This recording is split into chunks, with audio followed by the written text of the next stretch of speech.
And the thing you have to know, Matthew, is that every single man in that company would have totally depended upon your grandfather to save their lives. And this is where certain things happened to your grandfather, which probably affected him for the rest of his life. Hollywood and Broadway actor Matthew Broderick found fame at the age of 24 when he starred in the cult movie classic, Ferris Bueller's Day Off. Since then, he's appeared in more than 40 films, including the Civil War epic, Glory, The Producers, and Godzilla, as well as winning many awards on Broadway. He's married to actress Sarah Jessica Parker. They live in Manhattan with their son James Wilkie and their twin daughters, Tabitha and Marion. I was born and raised in New York City, within about 5 blocks of where we are now, pretty much my whole life. I was very, very attached to my parents. My mom was raised in New York as well. She died in 2003. That side of the family I knew and I love, but my dad's side is the biggest mystery. My father died when I was 20. So I didn't have all that long with him, but I adored him. Dad was in the Navy during World War II, and then he became an actor. In fact, I think I became an actor because I grew up watching him. I was as happy as anywhere for me was to just be in a dressing room while he was getting ready. As close as we were, I know very little about where he came from. He never talked about his parents, and they passed away before I was born. It is strange not to know who he comes from, you know, I mean, what made him the way he is. He was quiet about some things. I think his father was extremely quiet with him. I want to use this opportunity to try and learn more about my father, to learn something about his family that will help me understand him and myself, so that when my kids ask me where we come from, I can tell them. You start to lose these connections, which you didn't bother to write down. So even the little I did have has sort of slipped away. I'm gonna visit my older sister Janet in Jersey City to see if she knows anything that can get me started on this journey. Hi. Hello. Nice to meet you. My sister remembers my dad's parents, May and Joe, but I never met them.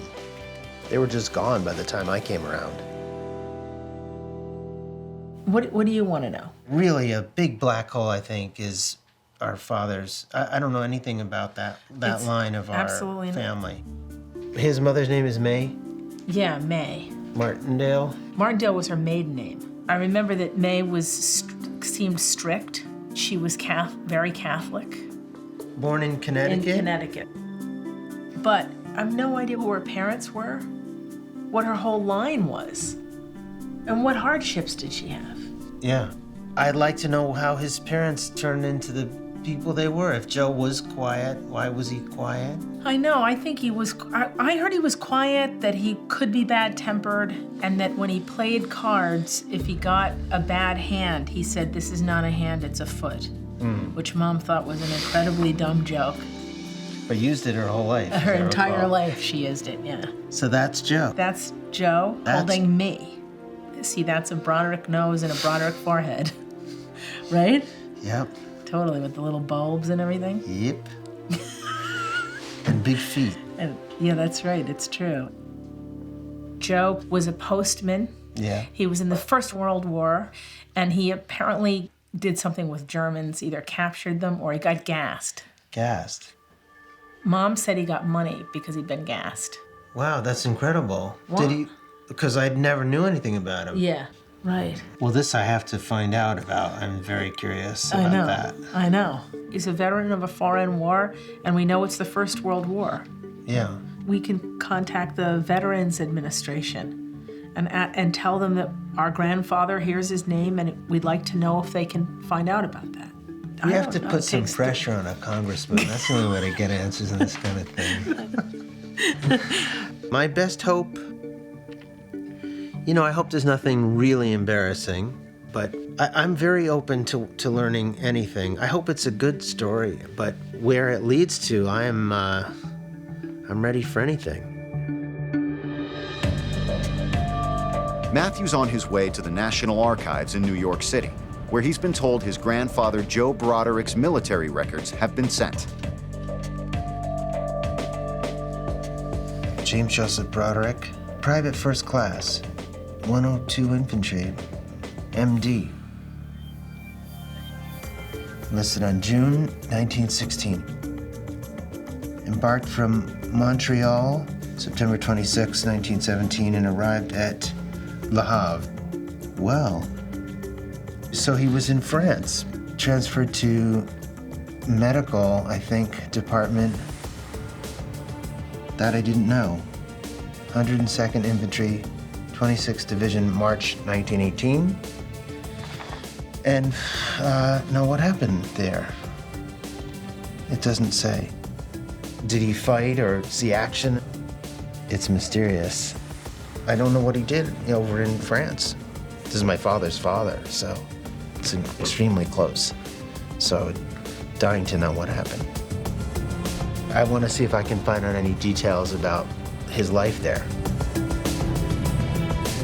If I can, I'd like to walk in his footsteps and see where he served. So I'm heading to France. I know my grandfather served in the medical department, but I have no idea what that entailed. I'm meeting noted World War I author and historian Peter Barton, who has my grandfather's service records from France. I'm excited.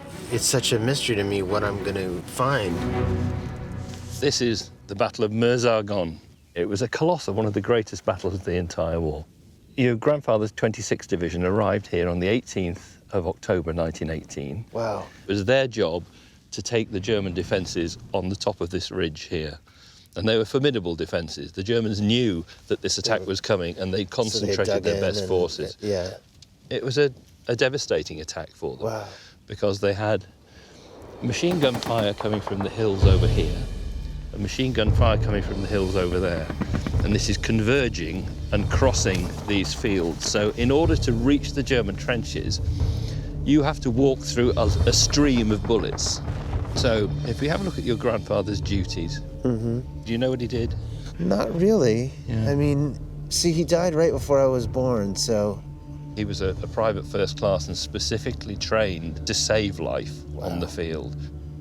He'd follow the infantry into battle, and he would be the first man on the scene of an injury.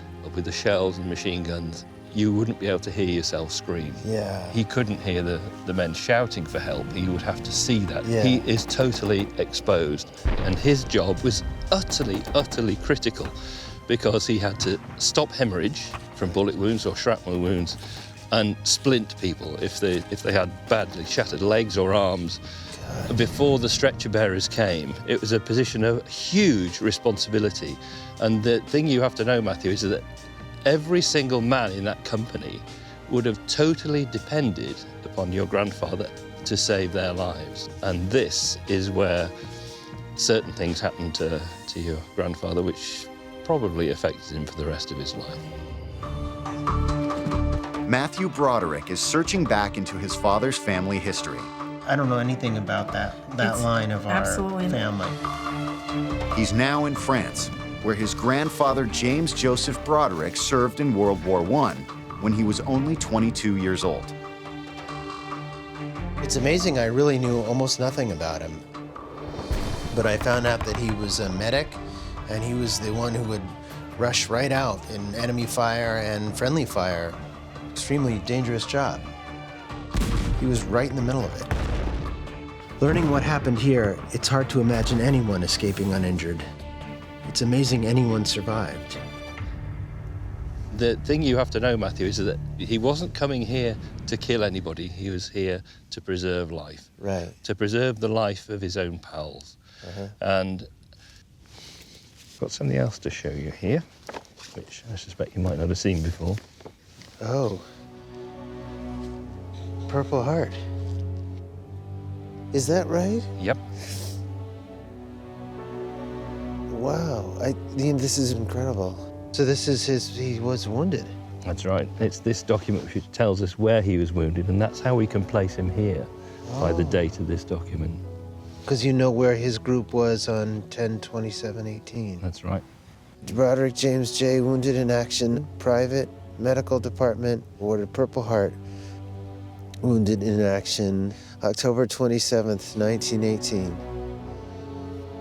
Boy, this is no small thing, you know. Well, bless his heart. I wonder how bad it was. I mean, there's a rumour it may have been gas, but here it's more likely to be shell fire or bullet wound. Amazing, it's incredible. Yeah. Wow. I never would have known. Well, I found out, I guess, quite a bit about what his experience in World War I was like. Oh, he was this very brave man who never spoke about it. I didn't even know he had this Purple Heart. It's shocking to me, and I'm very proud of it.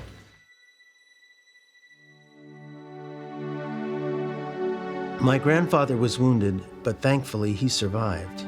Many others were not so lucky. Peter and I are going to the Meuse-Argonne Cemetery to pay our respects to his fallen comrades. It's the final resting place for over 14,000 American military soldiers in Europe, and almost all of them died during the Meuse-Argonne offensive. Amongst these men are our dead from the battlefield. And here's some of them already. These are all from your grandfather's division. Same infantry regiment. Right. 102, 26th Division. And you can see the dates, October the 24th. And he's from Ohio. So this man here was serving with your grandfather. The key thing here is these men could have been men who your grandfather treated but who didn't make it. Right. And here's a man, John Corder. Same day. Same day, yeah. So he was not as lucky as James Joseph Broderick. That's right. That's right. He was very, very lucky to be wounded on that day. That's probably what saved his life.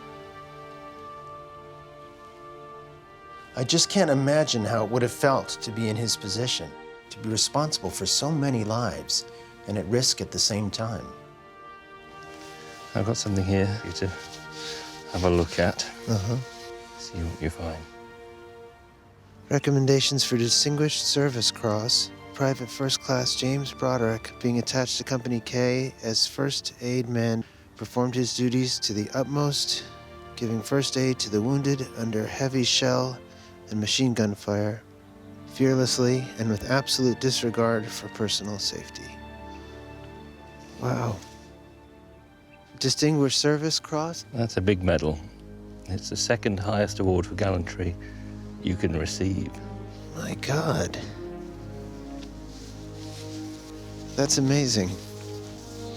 Wow. A noble act. And probably a very noble man. Yeah. It's my father's name. I always thought of him as Joe. Joe the postman.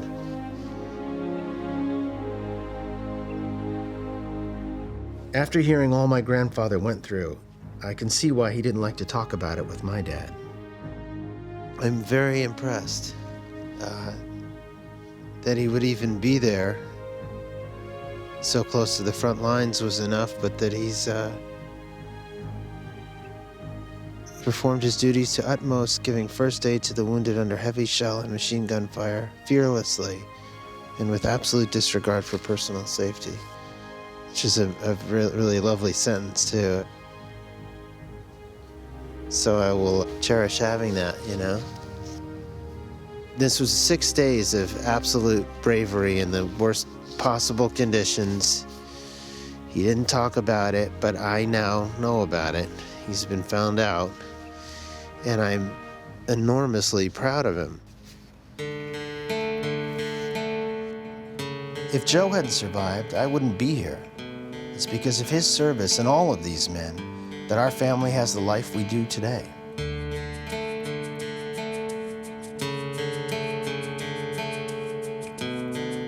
I have to take some time with this because it's like learning that you're a different,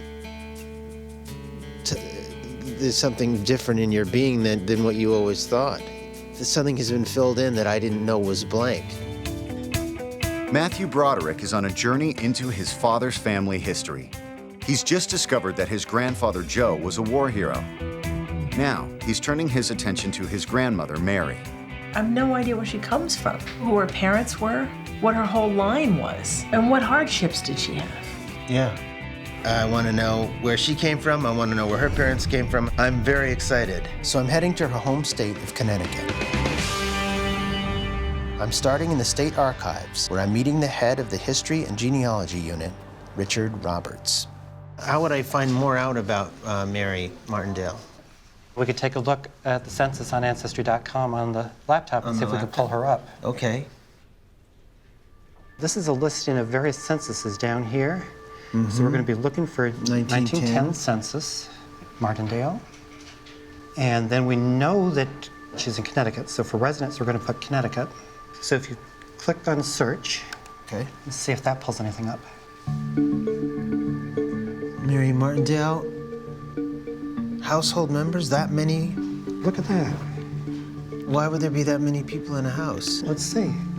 So let's scroll back up to the top again and see what this is all about. So this is a bunch of kids living in a home for children, does that say?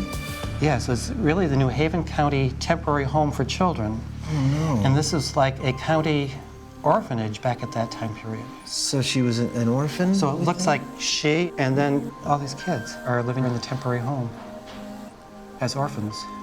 Oh. Wow, that's amazing. So we don't know when the parents left the picture on these? Actually, we do have some clues, and in order to do that, we have to look at a few other things. You have clues to that? We do have some clues, and if you want to follow me, we need to go into the vault and take a look at some of the materials there. I do want to follow you, yes. So this is the coroner's records. The mother of Mary Martindale is Mary Martindale. She is not alive. From a liver ulcer. Wow. So, William Martindale, her father, West Haven, same man, and it says he's killed in 1908. Deceased was employed by the New York, New Haven, and Hartford Railroad Company. There was a spill of 10 timbers fell over onto him. So this whole big pile of timbers crushed by the timbers.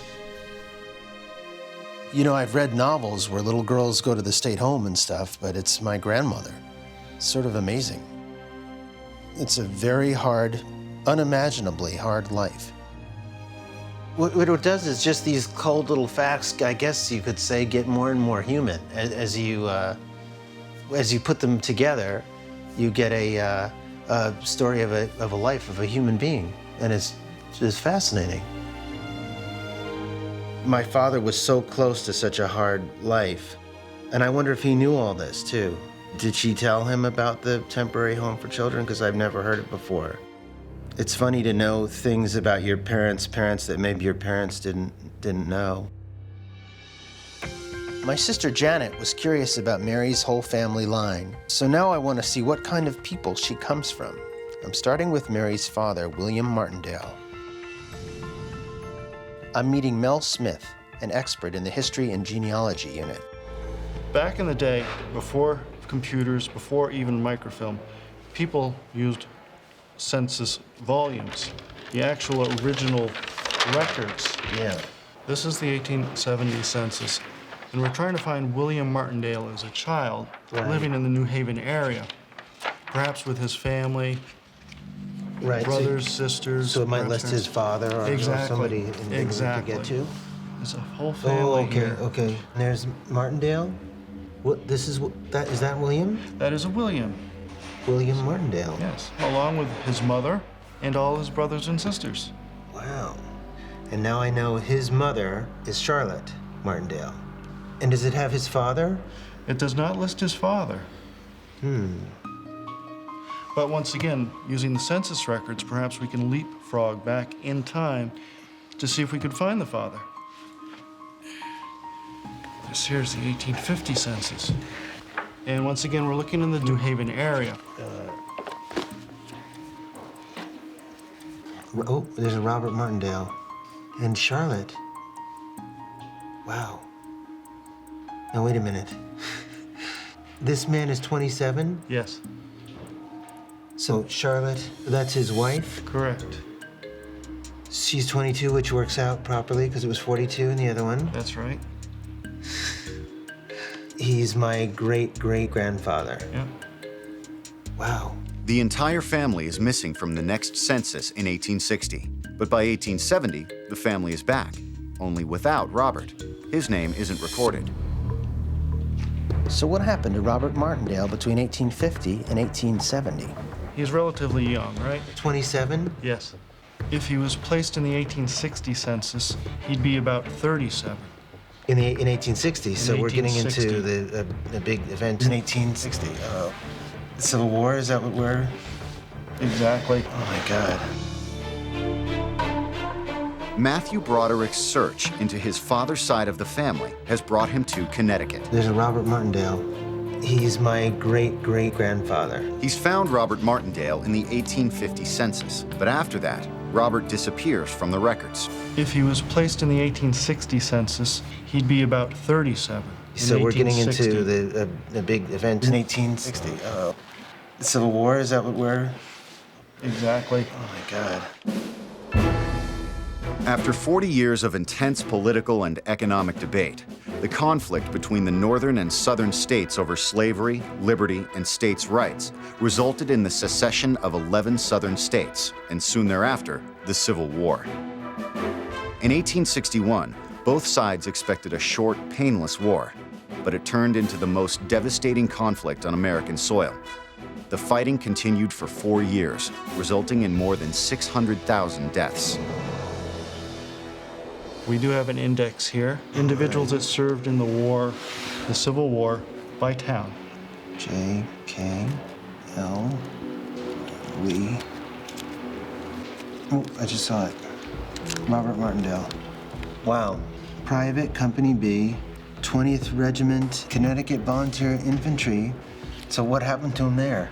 Well, we have some Civil War records here for you to look at. Oh my God, that's amazing. What are these things? These are enlistment records. Nope, Robert Martindale. 1862, that's when he went in to sign up? Yes.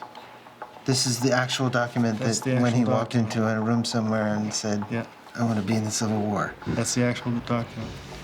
I, Robert Martindale, do solemnly swear that I will bear true faith and allegiance to the United States of America, sworn and subscribed to at Ansonia, this 5th day of August, 1862. That's his writing, I bet, right? That's his signature. That's his very signature. Robert Martindale. That is absolutely fantastic. This soldier has gray eyes, brown hair, dark complexion, is 5 feet 5 inches tall. And so we know a lot more about him than we did. Absolutely. We know a little bit what he looked like. It's a lot to take in. Wow. And so I am astounded that I have a relative who was in the Civil War. I'm shook up. Yeah. A lot of Americans, if they were able to look back, would find they had relatives in the Civil War, but I never, for some reason, dawned on me that I was one of them. Well, I did a movie that had a Civil War uniform on. So to find that I had a great-great-grandfather in the Civil War, I should have thought of it, but I never did. The character I played in Glory was from a New England regiment as well, and his name was Robert Shaw. He was a colonel, and apparently my grandfather was just a private. So I imagine they had that's the end of their similarities. Is there a way to find out anything about his record during the war? There is. These are muster rolls. And mustard means gathered and counted and... Exactly. So this shows the strength of a company at a given time. And it follows the regiment throughout the war, each company. So each one of these should have him in it? Correct. Let's take a peek. July through August of '63. No, are these? Oh, there's Martindale. Robert Martindale. So there he is. Something area, Gettysburg. Oh my God. And placed In the line of battle. Does this mean they fought in Gettysburg? He was at Gettysburg. He survived Gettysburg, more importantly. Good. In July of 1863, Confederate General Robert E. Lee decided to invade Northern Territory, believing a victory there would put pressure on the Union to end the war. Lee's plan brought his army to Gettysburg in south-central Pennsylvania. After 3 days of battle and 50,000 casualties, the Confederate Army was defeated and forced to return to Virginia. The battle would prove to be a turning point in the Civil War and the future site of President Lincoln's historic Gettysburg Address. So we know they're in Gettysburg. Where are they going next? This is June '64. Okay, 22nd. Joined in pursuit of the enemy to within 3 miles of Atlanta. In Atlanta? Atlanta, Georgia. Yeah. Far from home. So I could probably, if I wanted, I could find out more about that battle. And then I might find a little more detail about what kind of fighting it was. Absolutely. The muster rolls show that Robert's regiment moved through the South from Tennessee to Savannah, Georgia. But Robert's trail ends in Atlanta. I'm on my way there to meet with Gordon Jones, curator of the Atlanta History Center's Civil War exhibit. All right, Matthew. Here's where your ancestor, Robert Martindale, fought. In the Battle of Peachtree Creek, which was on July 20th, the Federal Army continues its advance on Atlanta. And on the 23rd of July, Robert Martindale is detailed as a skirmisher. Now, a skirmisher is basically like a guard. I have a document here that will tell us what happened on July 23rd. Inventory of the effects of Robert Martindale, Company B of the 20th Regiment, Connecticut. He died on skirmish line in front of Atlanta, Georgia, on the 23rd day of July, 1864, by reason of musket ball through the head. That would have been a very violent, bloody wound, but it would have been quick. Yes. It probably would have been painless. Right. And if you were going to get it, I guess that's the way you wanted to happen. So that's it. That's very, very final. Damn. I was pulling for him. He had survived Gettysburg and all these horrible battles and then just took a shot in the head. It's sad, but to follow in my own flesh and blood's footsteps through, you know, this very field, it's amazing. It's wonderful. What would have happened to him, to his body? I don't know that for sure. Almost certainly the body was recovered, but what happened after that, I don't know. But I know a guy who does. Matthew Broderick is unraveling the mysteries that surround his father's side of the family. What do you want to know? I'd like to know how his parents turned into the people they were. He's just found out that his great-great-grandfather, Robert Martindale, fought in the Civil War. He died by reason of musket ball through the head. He's trying to find out where Robert was buried so he can pay his respects. What would have happened to his body? I don't know that for sure, but I know a guy who does, Brad Quinlan. He's meeting Brad Quinlan, a Civil War burial expert near Marietta Road, northwest of Atlanta. The men that were killed on this line, they were brought back to this area and taken to a section of ground that was open and buried in makeshift graves. Uh-huh. So this is here, right around here is where they would take him. Right in here is where he was buried. So, immediately after he was killed. wow. But this is not the end of the line No, for Robert. it isn't? No. Why is that?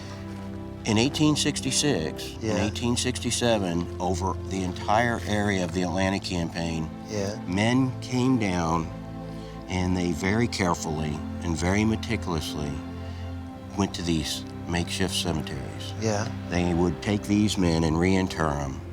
Is that right? So he might have been moved? He might have been moved from this area and placed into a national cemetery. Where, in Washington or something? About 20 minutes up the road is where many of these men were taken. The Marietta National Cemetery. Can we go there? We sure can. Oh my God.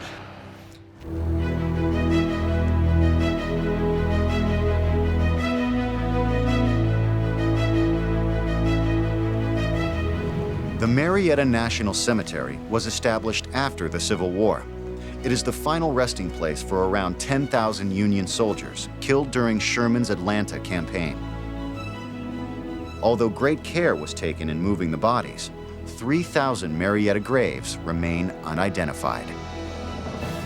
When they came back in 1866 and 1867 to reinter these men, they documented every grave they went to.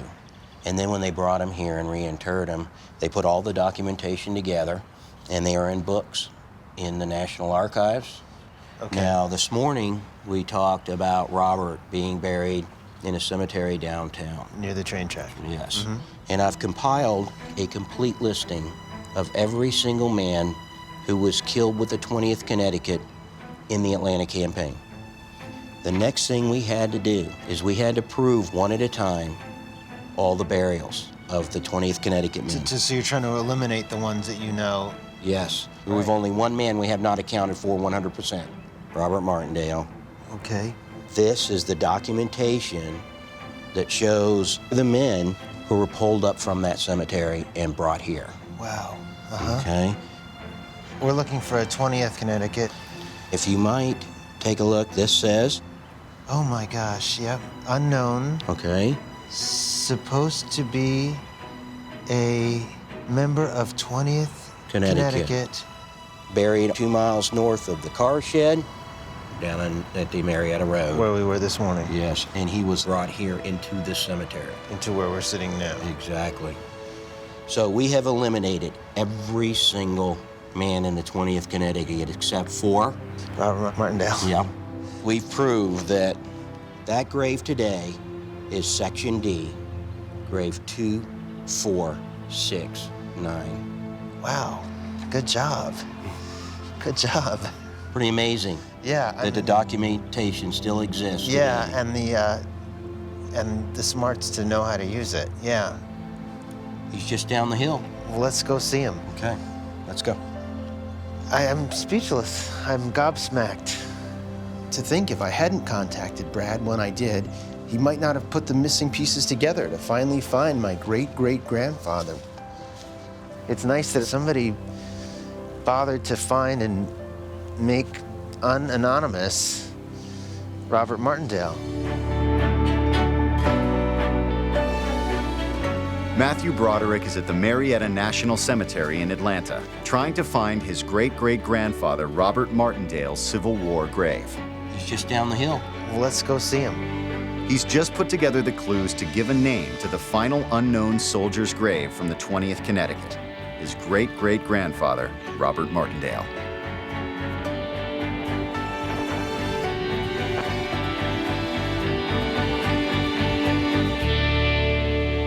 Section D in front of us. Section D. We're looking and we're for- looking for 2469. So we just start looking, is Just that what start you looking, do? yes. 72.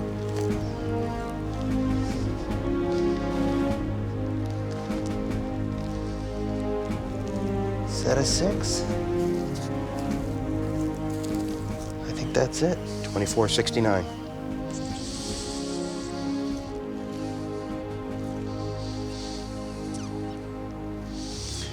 Amazing. Just an ordinary soldier, you know?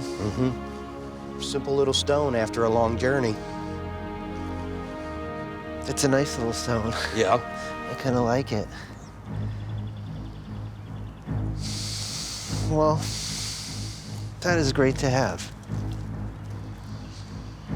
It's a great thing to have.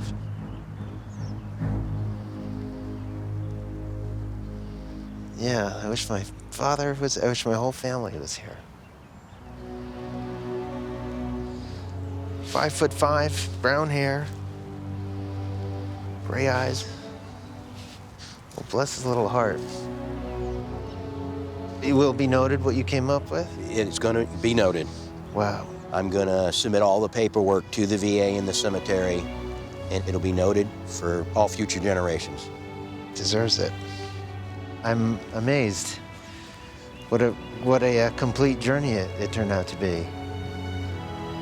It all gets to here, you know, now to have his great-great-grandson stand on his grave. I'm overwhelmed. I've been lucky enough to be born in a time where I didn't have to make these sacrifices myself, and I hope my son doesn't, or my daughters. I can't even express how much I admire people brave enough to do that.